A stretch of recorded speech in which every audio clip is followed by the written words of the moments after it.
Pasok ba to sa Indo pag naka-rimset? Oo, sir po. Tinaman yun eh. Pasok yan. First time ko naka-encounter, boss. Halika rito. Paliwanag mo sa kanila. Kasi, Nasa guidelines yun, kuya. yung kanyang first time ko rin naka-encounter ng Indonesian concept na naka-rimset.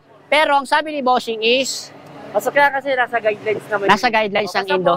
14s. 14. So, it means Indo, Mags 14, rimset 14, pasok tayo. Okay, mas may ginang malinaw. Dagdag kaalaman para sa mga manlalaro ng Indo concept.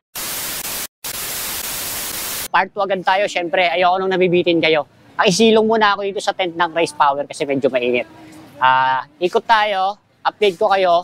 Yung karugtong ng part 1 natin, siyempre, karugtong nun, part 2. May mga nakalatag na kasing entry, so pakita ko sa inyo lahat. Let's go! Doon sa banda ron, nag-aayos sila ng mga tent nila. Ayos sa mga pagkain, may nagbebenta ng merch. So dito sarado po si Ninong. Daanan natin yan mamaya. Dito, ito, ang booth ng Suzuki. Ganito yung mga tropa natin sa JRP, nag-aayos sila. Ayan, no? Magbebenta ba tayo ngayon, tol? Ayan, may mga bentang JRP products dito sa booth ng JRP. Ayan. Tol, nag-booth din dito ang Team Gravity. Ayan. Dito, booth ng RS8. Shoutout kila Bossing. Ganda ng tripod ni Bossing. Oh. Ayan, kasikaso na sila. Dito, ito ang booth ng Dino Project. Ito. Ang bantay dito si Rockwell. Si Bakla! Ang bantay dito. Silipin niya natin yung mga product nila. Puratin natin si Mara. Ayan, no? Mga product nila. Bakla! Yo! Ayan na! Ito. Ayan, no? Mga product ng Dino Pro. Ayan. Ito pa. Ay! Boss Alvin. Thank you, tol. Thank you. Ayan. Pa-picture sa atin. Thank you. Ito pa. Mga product nila. Gaganda ng product nila. Dino Pro. All goods pang Malaysian concept kasi it's made in Malaysia. Then syempre, hi sir. This is the owner of Dino Pro. Hey. Rudy also. Ayan. Hello. Good morning. Good morning, sir. It's almost, what's the time? Okay, it's morning. Still morning, right? Still morning, right? Yeah, I'm right. And is this your model, sir? Is she your model? Yes. Ah. So, Motovlogger like you. Like me? What's your Facebook page or YouTube? TikTok lah, baby girl. Ha? TikTok, baby We girl. play the TikTok. Okay. Sorry, hindi ko naintindihan. Dumugo yata ilong ko. English kasi. Bakla! Bakla! Yan. T-shirt ko, kakalimutan pa rin, ha? Eto naman, si Madam, sila ang sa Hilos. Meron din silang booth dito. Ayan. Hi, Madam. Ito yung mga product nila. Ayan. Alam nyo, kagandahan dito sa event na to. Teka, against the light ako eh. Hindi ako makita. Alam nyo, kagandahan dito sa event na to, hindi lang kasi siya basta motor show. Nagkakaroon ng opportunity yung mga motorcycle brand and mga motorcycle product na mag-tent dito or mag-booth or magbenta para mas makilala at ma-introduce yung yung brand nila. Ano to eh, win-win situation. Ang gantong event.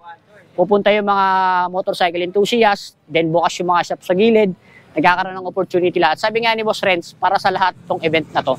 Hindi lang to sa mga motorcycle enthusiast, pati sa mga negosyante dito sa Caloocan, mga hotel, kainan, mga vendors, etc. etc.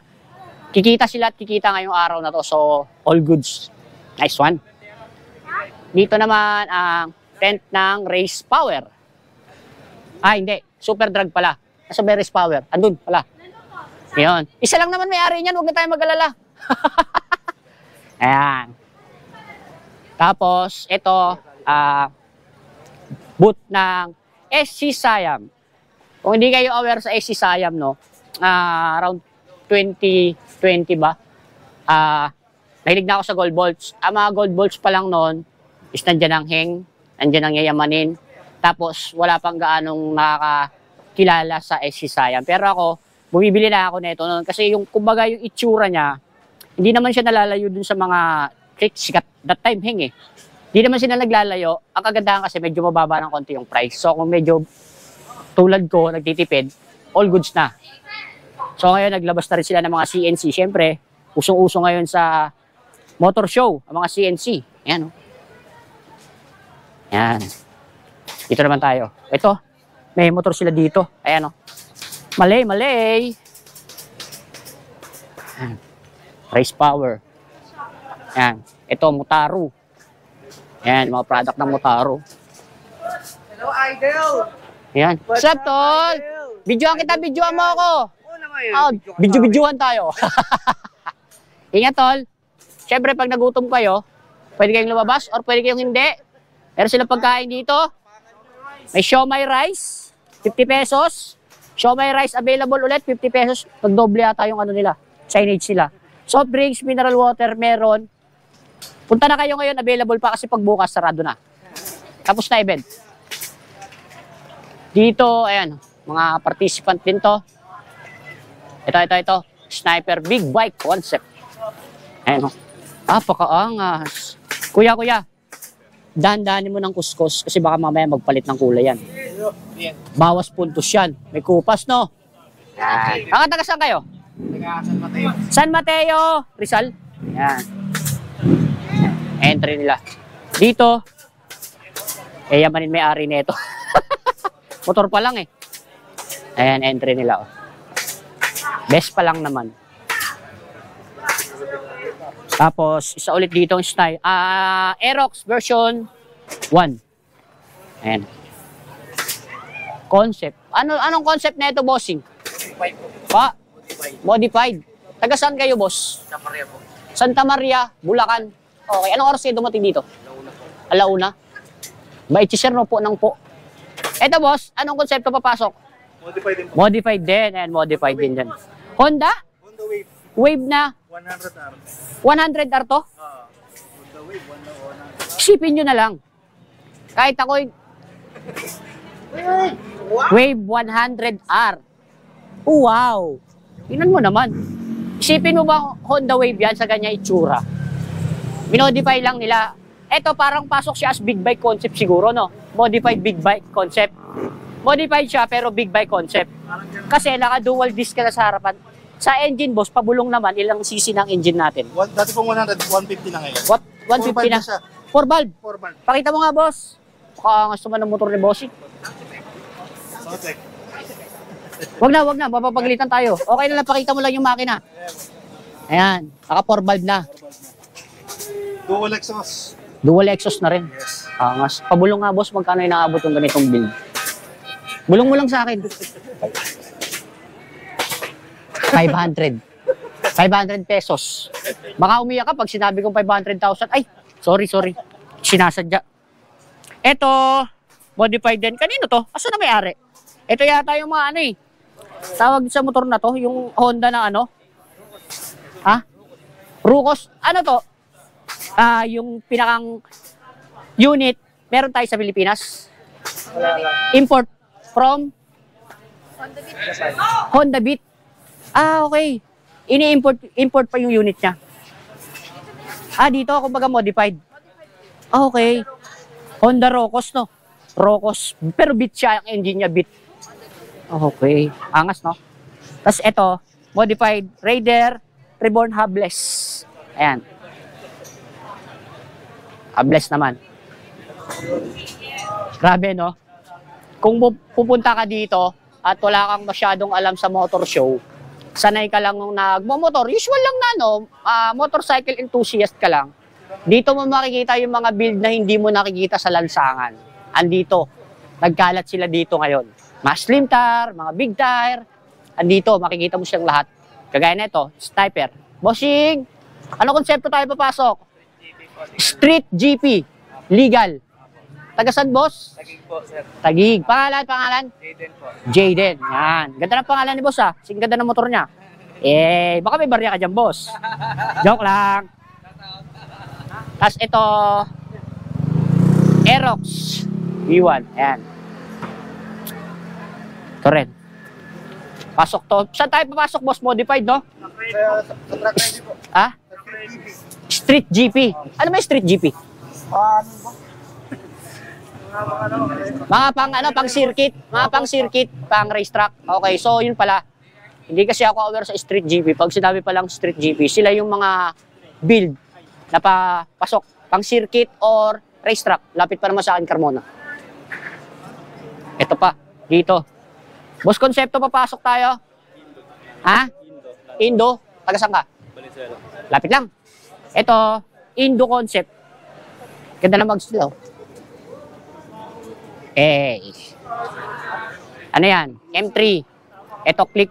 Di ko lang alam kung... 125. Ayun, nakasulat. Tol, tayo magkakalimot. Sniper ang naaalala ko. Ayan. Ito. Ito pa. Dito ulit. Ito, NMAX. Siguro. Okay. Pasok siya sa Indo. Ayan. Sawa na kayo sa Malaysian? Indo naman. May in-endorse akong brand ng mags. Check mo sa page ko, ha. Baka magkasundo tayo. Tapos ito, ADB. Bossing, anong konsepto tayo papasok? Indo po, Indonesian concept. ADB 150, tama? 160. 160. Yan. ADB 160. May nagtatanong tayo sa may-ari para dahil kakamali. Tapos isang Aerox. Version ano to? 2? Ha? 2. Version 2. Yan. Konsepto, Indo. Novice or Pro? Pro kayo, Pro? Non-Pro. Okay, non-Pro.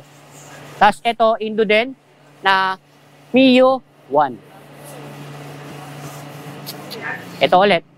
Familiar sa akin to.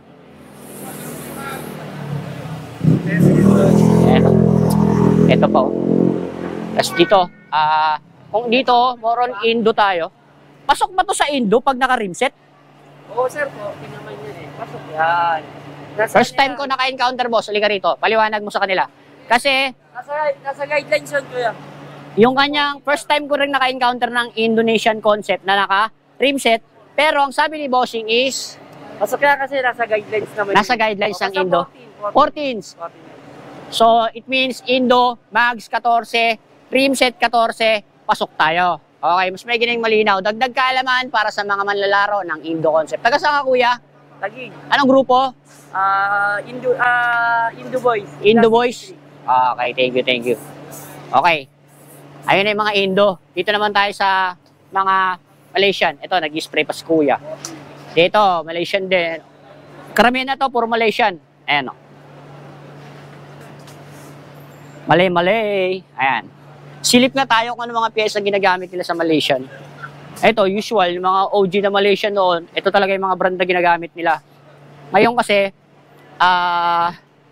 marami ng brand na ginagamit sa Malaysian. Kahit naman sa Thai, kahit sa Indo, marami ng ginagamit na brand. So, iba pa rin talaga yung mga build doon, yung mga OG na mga inabot ko na pag nag-urig-urig, talaga namang legit urig-urig, ubusan ng pera, pagbubuo sila ng unit. Ngayon kasi meron na tayong mga nabibili mga medyo, sabihin na natin, budget-friendly na mga pyesa na pumapasok din syempre sa konsepto na kung ano mang kategorya yung binubuo nilang unit.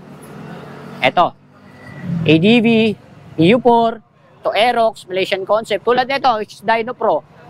Dyno Pro, pagkakaalam ko pasok siya, ang pyesa niya is papasok siya ng Pro talaga kasi yung brand niya is nanggaling talaga ng Malaysian. And then yung may-ari is Malaysian. Siyempre,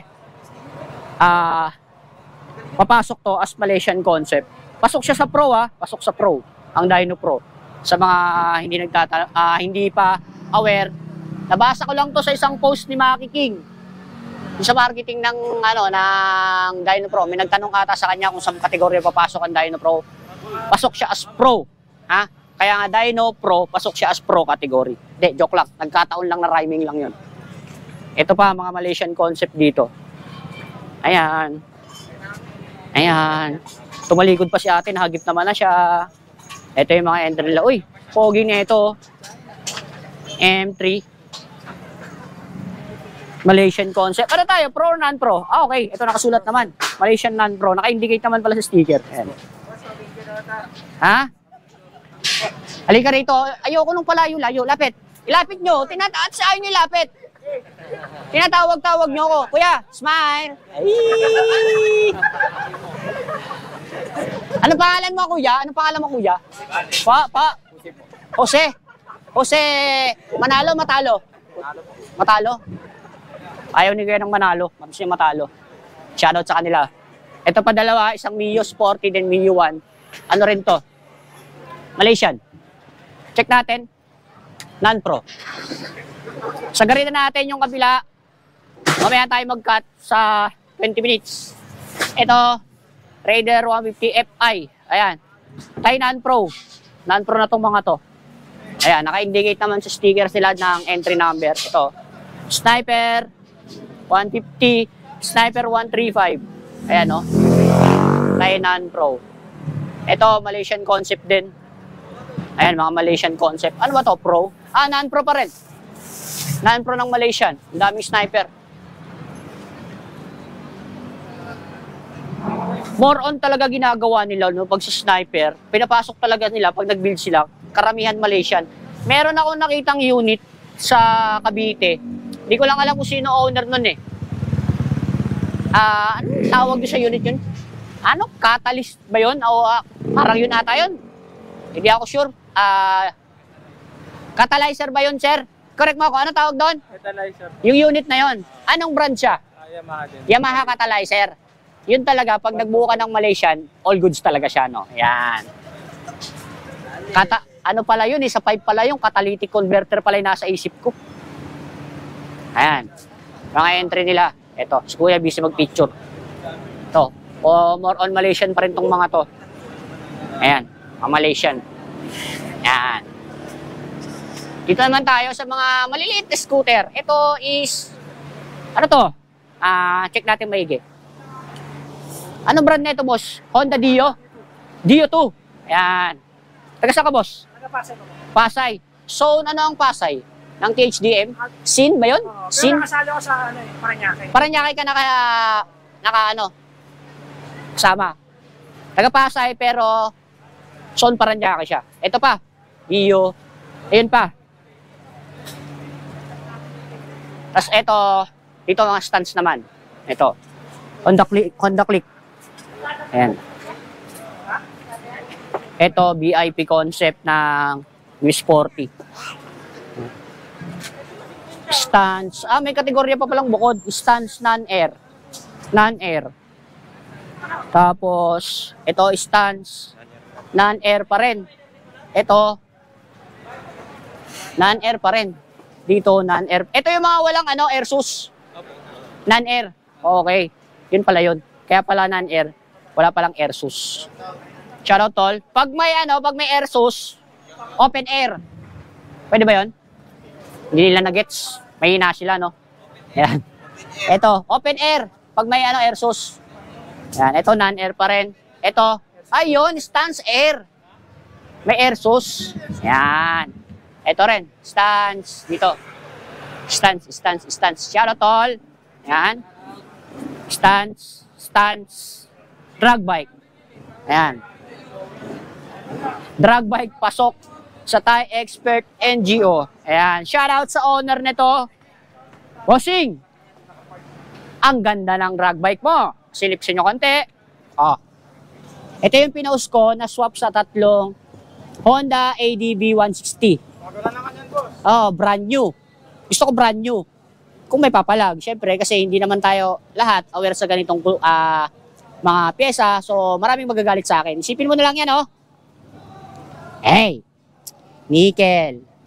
Moto3, flower type. GP clutch. Naka-remote. HPK GP clutch. Then naka-remote. Antlion. Tapos, fuel reg. Carb natin, tol. Ayan, no? Naka-nickel. Tapos, sa rims. Ano rims natin? Acron pa to? Acron? Na all. Maghanap ka ng ebidensya. Ayan, nakasulat to. Ayan. Murad, Spain. Yan, Murad, Spain, ha? Tanda mo, ha? Ayan, no? Naka-nitron. Yan. Kung napanood nyo yung content ko na Raider FI na green, yun din na may-ari nito. Naka-Bluetooth. Ay, hindi pala Bluetooth. Quick release pala, no? Kasi pinauso nila Bluetooth eh. Wala naman pong Bluetooth na na brake system. Ano yan? Speaker, may Bluetooth. Quick release ang tawag dyan. Pwede mong tanggalin para wag manakaw. Pwede mo ikabit pag gusto mong manakaw. Diba, tolo? Shoutout mga taga Pangasinan. Shoutout sa kanila. Then eto, Raider FI, pasok to us. NGO Rules. Pro. Yan, magandang labanan, Pro. Hindi man gusto ko naglalaban eh. Kasi noong time na napasok ako sa motor show, ano lang talaga, wala pang nun eh. Wala pa tayo nung tinatawag na non-pro. More on, ang lumalapag is pro. Tapos that time, meron pang mga 10A copy, 5A copy, 20A copy. Ngayon, wala. Hindi ako sure kasi parang pag sinabing copy, pumapasok na premium. Hindi ako sure pero yun lang yung napapansin ko ngayon. Parang nagiging open na tayo sa non-pro. Pero mas maganda yung ganitong event or motor show. Meron silang bracket na mga kategory. Ayan. Ayan, no? Yun. Sama na natin to dito para isang putulan lang tayo. Ito ang mga tropang THDM Zone. Zone. Yan. May lakas. Yan. Ito, pasok as Type Pro, NGO Rules. Ito rin. Balita ko, pogi daw may-ari nito eh. Oo. Ayan, mga taga-Mulino yan, taga-Bacoor. Then ito yung Aerox version 2 ng Cavite City. Ako familiar sa pyesa. Ayan. Tapos ito, NMAX version 2. Pasok din to as Thai Expert NGO Rules. Meron silang NGO Rules kasi, then meron din silang tawag dito, yung mga Thai Non-Pro, Thai Pro, Expert Pro, NGO Rules ng Pro, baka dumadating pa. Ayan.